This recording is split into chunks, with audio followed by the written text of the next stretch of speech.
this sign before I bring up the next person who will introduce Mr. Hightower.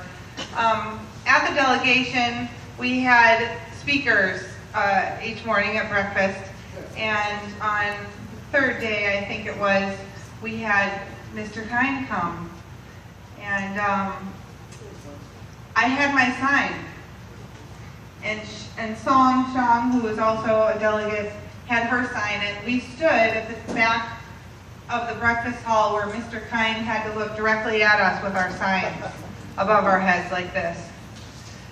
And in a couple of minutes, I think we inspired a young man, Andrew, who was a little bit more willing to speak. And Andrew started questioning him about the TPP. And very quickly, because we were the Wisconsin, the Montana, and the Alaska delegation, the voices went up. And a lot of questions went at him, and we started saying, hey, hey, no, no, hey, hey, ho, ho, the TPP has got to go.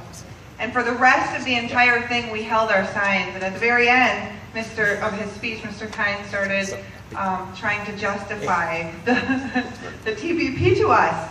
And as he did that, every time he said something, one of the industry's spewing points, we would say, no, no. And a lot of people said no out loud to him. In a place where he felt he was safe, we raised our voices to him.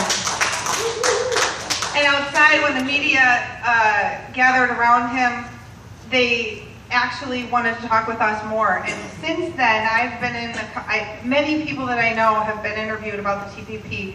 In addition, just one more thing, because this is something that the television cameras did not show inside of the convention. When Mr. Obama got up and spoke for Hillary Clinton, everyone was very respectful. But I have a picture of the California delegation and many others who were holding up no TPP signs the entire time that he was speaking, and very big no TPP, besides these other sorts of signs about stop taking our jobs and things like this. They know what's happening, and they know that we are not in agreement with them at this point. And I think that's why Mr. Obama made that lovely little video for Mr. Kind. And I think Myron's right.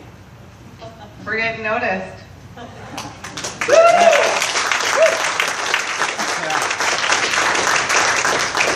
now I'd like to invite up to the stage Guy Wolf, who, from what I hear, needs no introduction, but it sounds like he's been a community organizer.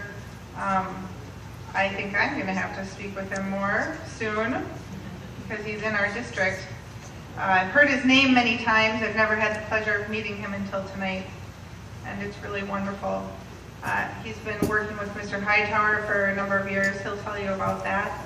But he organized the League of Rural Voters and the Clean Water Action back in the day. So here he is, Mr. Guy Wolf. Thank you.